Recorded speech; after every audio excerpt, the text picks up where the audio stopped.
અને હું પોતે નોકરી કરું છું.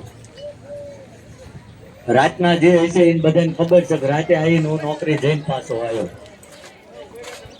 એટલે મારે કર્મ કરવા જવું પડે.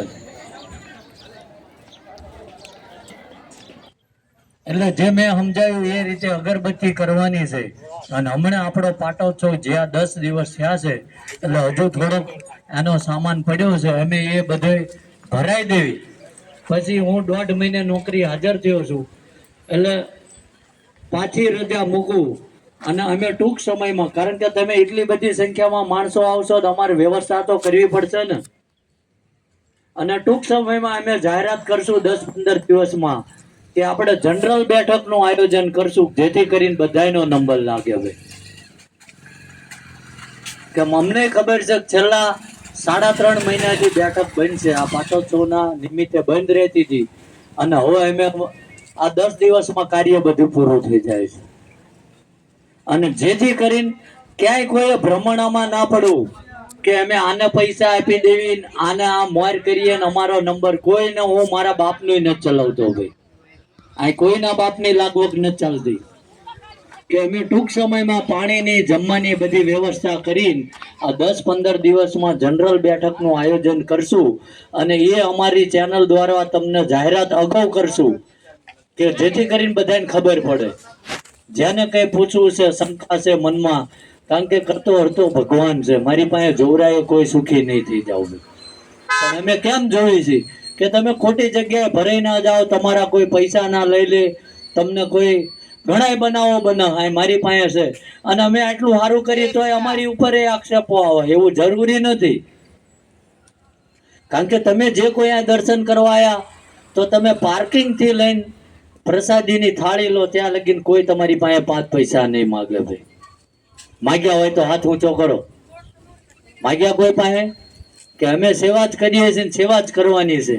જેને મજા આવે, જેનું ભલું થાય તો આવજો. અમે અહીં કોઈને કંકોત્રી નથી લખતા કે અહીં આવો. અને અસંખ્ય માણસો, અમારો મુખ્ય ઉદ્દેશ છે શિક્ષણ અને વ્યસનથી મુક્ત રહે. અને વ્યસનમાં હું દારૂ જ મુકાવું છું, હું બીજાને કઈ નથી સલાહ આપતો. એટલે ઘણા હોશિયારના દીકરા હોય એ મારી તમાકુ બનાવતા વિડીયો મૂકે કે આ ભાઈ પોતે જ ખાય છે તો બીજાને શું બંધ કરાવે. પણ હું કોઈને તમાકુ મસાલા નથી મુકાવતો, દારૂ જ મુકાવું છું. સમજાય છે? એટલે અમુક અહીં બેઠા બેઠા ડાયાના દીકરા હોય ને એ પણ એવા વિડીયો બનાવે. અને તમને મંજૂર હોય તો જાઓ. દારૂમાં અહીં કઈ હું બધાને ગેરંટી ન આપતો, કે જે સાચા મનથી આયા છે અને જેને ખરેખર પરિવારની ચિંતા છે ને આ લત નથી છૂટતી એને દાદા મુકાવરાવે છે. બાકી જે પોતાના બાપ દાદાનું બધું ઊંધું વાળવા આયા છે એનું ના બંધ થાય ભાઈ, એનો બંધ ન થવાનો ક્યારેય. પોતાના કર્મો આધીન છે ને. કોકના લઈને પાછા ના આપ્યા હોય, બૂસ માર્યા હોય, એ ગમે એટલા મંદિર જાય એનું ભલું ન થવાનું.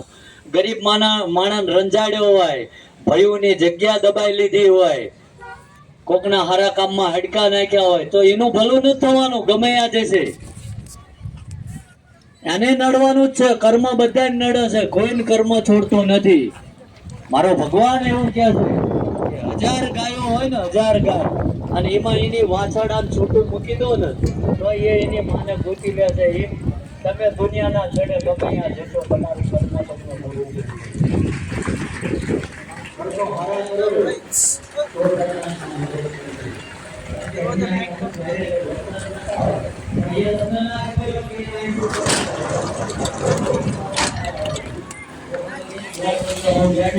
ચલો પકી જા અને 10 મિનિટ પૈસા ના દેખાય, તમારે ઠેરવાની બે ગુમ થઈ ગયા હોય,